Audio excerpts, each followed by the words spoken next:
21-22 చదువుతాం. ఆమె ఒక కుమారుని కరును, తన ప్రజలను వారి పాపముల నుండి ఆయనే రక్షించును గనుక ఆయనకు యేసు అని పేరు పెట్టిన దేవునికి స్తోత్రం కలుగును గాక. హల్లెలూయా.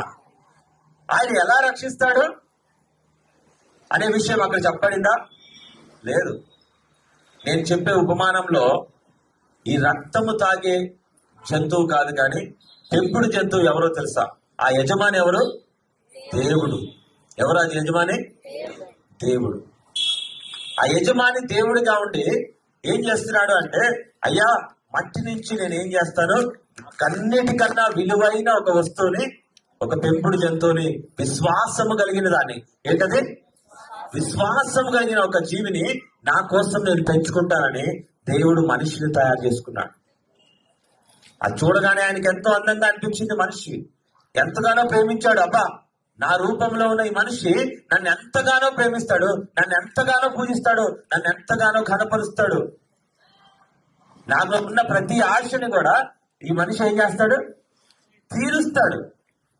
నా కుమారుడిగా తీరుస్తాడు అని నమ్మాడు. మనిషి ఏం చేశాడు అంటే, ఆదికాండంలో రాయబడి ఉంటుంది. ఇప్పుడు తీకండి, వద్దు, తక్కువ టైం ఉంది, ఆలస్యం అయిపోతాం. ఆదికాండంలో ఏముంది? ఆ యొక్క విషయంలో చిన్న కోరిక కోసము, రక్తము అనే చిన్న కోరిక కోసము చెడ్డ మృగం లాంటి సాతానుతో జత కలిసి ఏం చేస్తాడు? ఏ ఫలాన్ని తింటాడు? తెలివినిచ్చు ఫలాన్ని తింటాడా? తెలివినిచ్చేదా? మంచి చెడులు చెప్పే ఫలమా? ఏ ఫలం అది?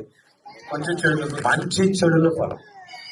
అది చూసి ఇతను ఏం చేస్తాడు? అమ్మా, మనిషి అక్క రక్తము నుంచి, పెంపుడు జంతువు నుంచి ఏమైపోయాడు? రక్తము మరిగి పాపమును ఎంచుకున్నాడు. దేని ఎంచుకున్నాడు? పాపమును ఎంచుకున్నాడు. ఎప్పుడైతే పాపమును ఎంచుకున్నాడో దేవుడికి గుండెకి బాధ కలగటం మొదలుపెట్టి, మరి పాపమును ఎంచుకున్న ఈ బిడ్డని మరలా నేను కడగాలంటే తిరిగి ఏం కావాలి? ఏ రక్తాన్ని అయితే మరిగి ఇతను క్రూర మృగంగా మారాడో ఇతను మరలా మారాలి అంటే ఏం కావాలి? మరలా తిరిగి రక్తమే కావాలి. మరి రక్తం ఎక్కడి నుంచి వస్తుందంటే అక్కడ స్పష్టంగా ఉంది. చాలా మంది అంటా ఉంటాం, అయ్యా యేసయ్య అసలు దేవుడైతే మనిషిగా మనల్ని పుట్టించుకునేందుకు, ఈ బాధలు ఎందుకు, ఈ కన్నీళ్ళు ఎందుకు, మరలా మన కోసము చనిపోవటము, పుట్టి రక్తము చిందించడం ఎందుకంటే మనం ఇలా చేస్తాము అని ఆయన అనుకోలేదు, నమ్మినాడు. ఏమంటున్నాడు? నేను పెంచే జంతువు క్రూర మృగంగా మారుతా అనుకున్నాడా? అనుకోలా. విశ్వాసిగా మారుతాడు అనుకున్నాడు. కానీ ఏమైంది? ఆ జంతువు సహవాసంతో క్రూర మృగంగా మారి లోకమును అంతం చేసే స్థితికి వచ్చేసి, ఈరోజు ఎంతగైనా చెప్పని, ఏదైనా చెప్పని, అలాంటి విషయంలో ఏ మనుషులు కూడా లెక్క చేయని స్వభావము మనుషుల్లో తయారైపోయింది. మరి దాన్ని పూర్తిగా కడగాలి అంటే, ప్రతి పాపమును, ప్రతి శాపమును కడగాలంటే తిరిగి ఏం చేయాలంట? కన్యక గర్భంలో పరిశుద్ధుడిగా దేవుడు రక్తము చిందించడానికి ఏం చేయాలి? చూద్దామా. ఆమె ఒక కుమారుని కరును, తన ప్రజలను వారి పాపముల నుండి ఆయనే రక్షించును కనుక ఆయనకు యేసు అని పేరు పెట్టిన దేవునికి స్తోత్రం. గట్టిగా చెప్పండి. ఆయన పాపములు కడగాలి. ఏదైతే క్రూర మృగం వెంటబడి మనిషి ఆ యొక్క సాధు జంతువు నుంచి క్రూర మృగంగా మార్చబడ్డాడో ఆ యొక్క పాపము కడగాలి అంటే దేవుడు ఏం చేయాలి? తిరిగి కన్యక గర్భంలో జన్మించాలి. అనా ఇందాక క్వశ్చన్ అడిగినా నేను, ఎందుకన్నా మనము దేవుడి అంత అసలు మనల్ని పుట్టించడం ఎందుకు? పుట్టించడం ఈ యొక్క బాధలన్నీ ఎందుకు? బాధలు, ఈ కష్టాలు ఎందుకు? ఈ సమస్యలు ఎందుకు? ఇవన్నీ ఎందుకు అంటే 13వ అధ్యాయము లూకాసు వార్త 13వ అధ్యాయము ఈ రాష్ట్ర వార్త చదువుకుని ఆపేద్దాం. లూకాసు వార్త 13వ అధ్యాయం 6 నుంచి చదువుకుందాం. మరియు ఆయన వారితో ఈ ఉపమానము చెప్పెను,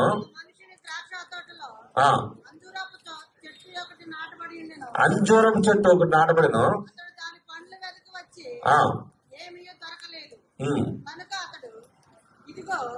3 ఏళ్ల నుండి నేను ఈ అంజూరపు చెట్టును పండ్లు వెతకవచ్చుతున్నాను కానీ ఆ, ఏమీయో దొరకలేదు. ఏమీ దొరకట్లేదు. దీనిని నరికివేయుము. దీన్ని నరికివేయము. దీని వలన దీని వలన ఈ భూమి ఏల వ్యర్థమైపోవచ్చును. ఈ భూమి ఎందుకు వ్యర్థం కావాలి? ద్రాక్షతోట మలుచు అనెను. ఏమంటున్నాడు? మనిషి కోసం అంట దేవుడు ఏం చేశాడు? అంజూరపు చెట్టుతో పోలుస్తున్నాడు. అయ్యా, చాలా మంది అంటారు, ఎందుకు దేవుడు నన్ను పుట్టించాడో తెలియదు, ఎందుకు ఇన్ని బాధలు పెడుతున్నాడో తెలియదు, ఎందుకు మరలా ఈ యొక్క 70 సంవత్సరాలు ఈ కష్టాలు ఈ బాధలు ఇవన్నీ ఎందుకు? అలా ఏమి లేకుండా చేయొచ్చు కదా. ఆయన మళ్ళీ మా కోసం జన్మించడము, మా కోసం మళ్ళీ మరణించడము, ఇవన్నీ ఎందుకు అంటే ఒక చిన్న మనం మళ్ళీ ఒకటి చెప్తున్నాను వినండి. ఒక స్కూల్లో పిల్లలు ఎంతమంది చదువుతారు ఇక్కడ? ఒక స్కూల్లో పిల్లలంట చదువుతూ వెళ్తుంటే అక్కడ ఒక స్కూల్లో పిల్లాడికి బాగా తెలివితేటలు పెరిగిపోయి ఆ పిల్లాడు ఒకడు అన్నాడంట, అరే మనం అందరం కలిసి ఈ చదువు చదివి అలసిపోతున్నాం. ఏం చేస్తున్నాం? చదువు చదివి అలసిపోతున్నాం. కాబట్టి మన అమ్మా నాన్న వీళ్ళందరూ కూడా ఇలా చదవకుండా హ్యాపీగా ఉద్యోగాలు చేసుకుంటున్నారు, సంతోషంగా తింటున్నారు, బతుకుతున్నారు. మనకేంట్రా ఈ చదువులు? మా టీచర్ గారు కూడా నోటితో చెప్తున్నారు, సంతోషంగా ఉంటున్నారు, కానీ మనకేంటి బాధలు? ఎందుకు వచ్చిన ఈ చదువులు? మనం ఎట్టి పరిస్థితిలో అందరం కలిసి స్కూల్లో చదువు మానేస్తే, అందరం కలిసి ఏం చేస్తే స్కూల్లో చదువు మానేస్తే మనకు ఆటోమేటిక్గా ఏం ఇస్తారు? ఉద్యోగాలు ఇస్తారు. ఆ ఉద్యోగాలతో పని చేసుకున్నాం. ఉద్యోగాలతో పని చేసుకుంటారా? అబ్బా, స్కూల్లో మంచిగా అందరూ కూడా చదువు మానేస్తే ఏ టీచర్ ఏది అడగరు, ఏ సార్ కూడా ఏది అడగరు. వీలైతే అందరం కూడా మానేద్దాం చదువు అని చెప్పి ఒక ఫ్రెండ్కి ఒకడు అందరు కలిసి బడికి రావడం మానేశారు. ఆ స్కూల్ మొత్తం బంద్ అయిపోయే పరిస్థితి వచ్చింది. సార్కి ఒక డౌట్ వచ్చింది, వచ్చి ఎతకడానికి పోయాడు. మాస్టర్ గారు వెళ్ళి, అయ్యా పిల్లలందరూ ఎక్కడ ఉన్నారంటే ఒక కొండ మీద ఎక్కి కూర్చున్నారు. ఆ కొండ మీద ఎక్కి కూర్చుని, నానా ఏంట్రా ఇది, కొండ దిగట్లేదు, బడికి రాకుండా కొండ మీద ఏం చేస్తారంటే, సార్ మాకు చదువులు వద్దు. ఏమొద్దు?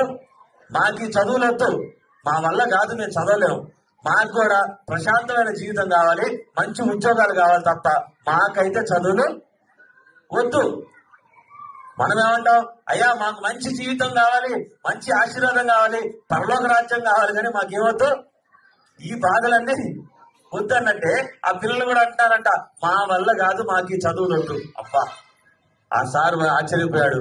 అవునా, మీకు చదువులు వద్దా? సరేరా, నేను ఒక విషయం అడుగుతాను. నా దగ్గర 10 ఉద్యోగాలు ఉన్నాయి. ఎన్నున్నాయి? 10 ఉద్యోగాలు ఉన్నాయి. ఈ 10 ఉద్యోగాల్లో మీరు 30 మంది ఉన్నారు. ఎంతమంది ఉన్నారు? 30 మంది పిల్లలు ఉన్నారు. నా దగ్గర 10 ఉద్యోగాలు ఉన్నాయి.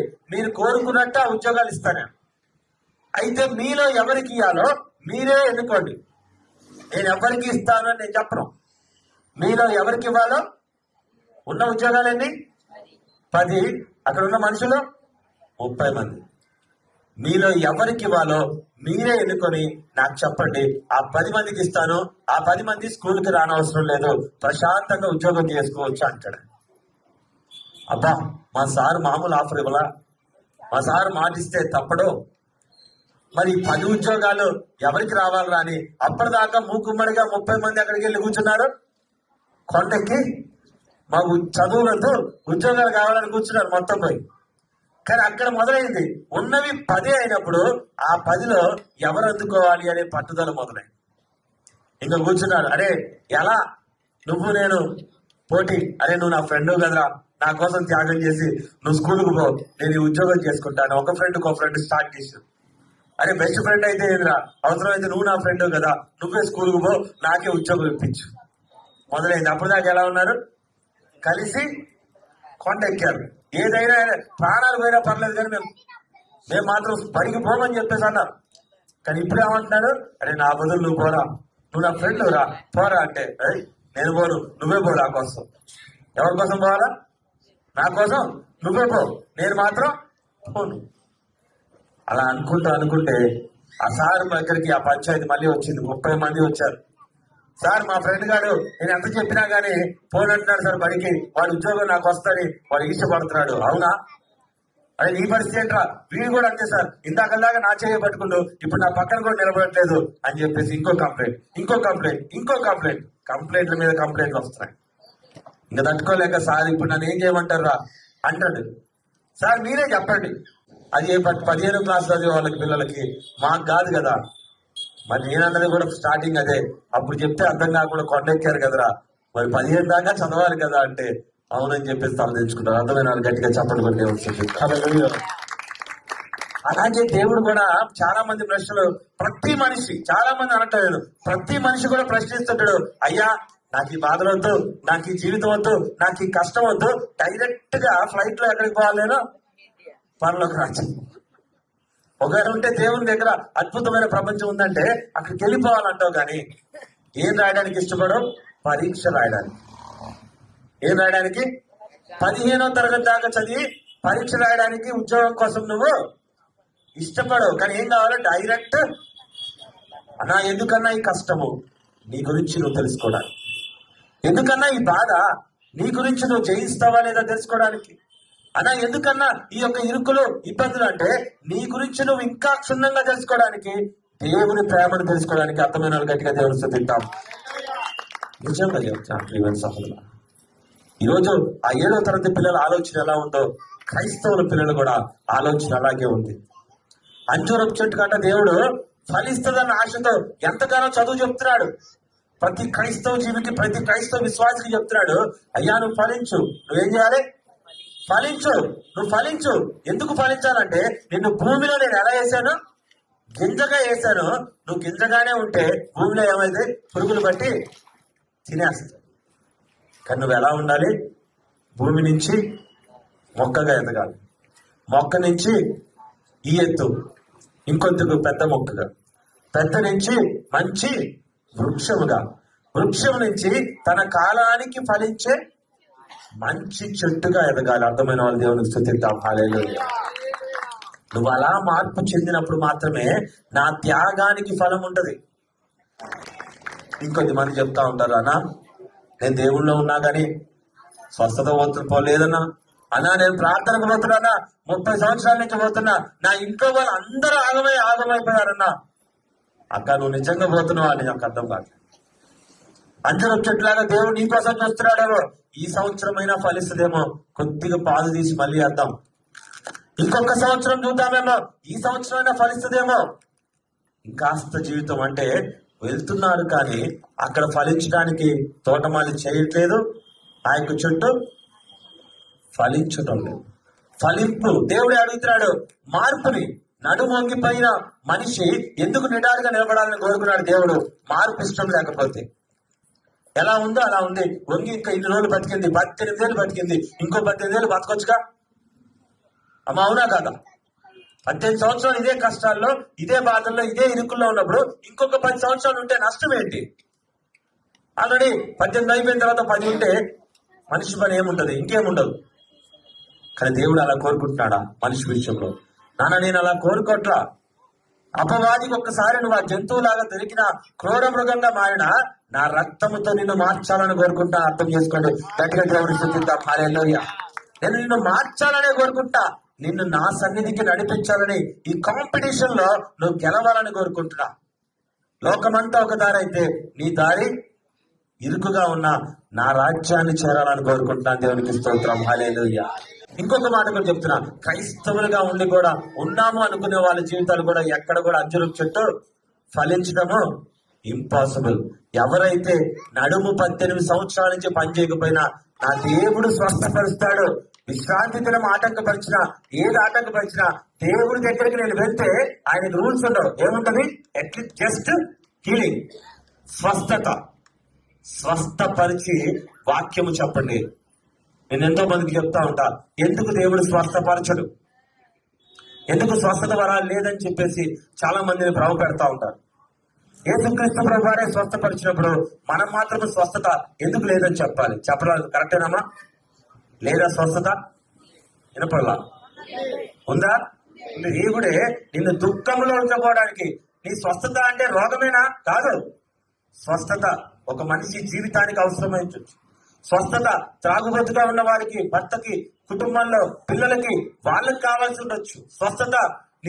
నీ జీవితం పాపంలో పడిపోయి, శోధనలో పడిపోయి, సహవాసంలో పడిపోయి మూలిగిపోతుంటే దానికి కావాల్సి రావచ్చు స్వస్థత. స్వస్థత అనేది శరీరానికి సంబంధించింది కాదు, మనిషి జీవితానికి సంబంధించింది. అర్థమైన వాళ్ళు దేవుని గట్టిగా స్తుతించి కనపడతారు. హల్లెలూయా. అందుకే క్రిస్మస్ పండుగకి అన్నా నాకు ఎందుకన్నా ఇలా ఇచ్చావంటే, నేను నీ కరెక్టే ఇచ్చాను తల్లి, నీ కరెక్ట్ లెక్చరర్ని ఇచ్చాను, కరెక్ట్ మాస్టర్ని ఇచ్చాను, కరెక్ట్ నీరు మోస్తున్నాను, కానీ నీకే అర్థం కావట్లేదు నా గొప్పతనం. ఏం అర్థం కావట్లా నీకే? దేవుని గొప్పతనమా? నీ కోసము నేను రక్తం చిందించాను, నీ జీవితం కోసం నేను ఎంతో శ్రమపడాను, ఎంతో ప్రార్థన చేసి, ఎంతో నిలబడి నీ కోసం అడ్డంగా, ఎలా అపవాదికి అడ్డుగా నిలబడి నిన్ను కాపాడుకునే ప్రయత్నం నేను ప్రతిరోజు చేస్తున్నాను. కానీ నువ్వేం చేస్తున్నావు అంటే నన్ను పక్కకు తప్పించి అపవాదితో సహవాసం చేస్తున్నావు. నేను ఎంతో మందికి చెప్తా ఉంటాను, అయ్యా బైబిల్ పట్టుకున్న వాళ్ళందరూ కూడా గొప్ప వాళ్ళని నేను చెప్పను. ప్రభు అన్న వాళ్ళందరూ పరలోక రాజ్యం పోరని దేవుడే చెప్తున్నాడు. విశ్వాసమును చూపించేవాడు మాత్రము దేవుణ్ణి కనపరిచేవాడు అని చెప్తున్నాడు. ఎలా ఉండాలంట? క్రియలు లేని విశ్వాసం వ్యర్థమన్నట్టుగా నీ విశ్వాసము నీ జీవితంలో ఉన్న మార్పును బట్టి లోకమునకు ప్రదర్శించే విధంగా ఉండాలి. గట్టిగా దేవుని స్తుతిద్దాం. హల్లెలూయా, హల్లెలూయా. అన్నా నేను విశ్వాసిగా ఉన్నాను కాబట్టి నా ప్రభు నా జీవితంలో ఎన్నో కార్యాలు చేస్తాడు. అన్నా నేను నమ్మకంగా ఉన్నాను కాబట్టి నా దేవుడు నన్ను ఎంతగానో దీవిస్తున్నాడు, ఎంతగానో కనపరుస్తున్నాడు, ఎంతగానో నా లోకము, నా చుట్టూ ఉన్న వారందరూ నన్ను అవమానించే రోజు నుంచి 1 సంవత్సరంలోనే ఈ యొక్క మందిరంలో ఉన్నప్పుడు నా దేవుడు నన్ను ఎంతగానో ఈరోజు నమ్మసక్యం కాని పరిచర్య, నమ్మసక్యం కాని స్థితి. ఎందుకు అంటే ఎంతో మందికి దేవుని హృదయానుసారంగా జీవించటము తెలియటం లేదు. తెలిసి మీకు నేర్పిస్తున్నాను నా ప్రియమైన సహోదరి సహోదరులారా.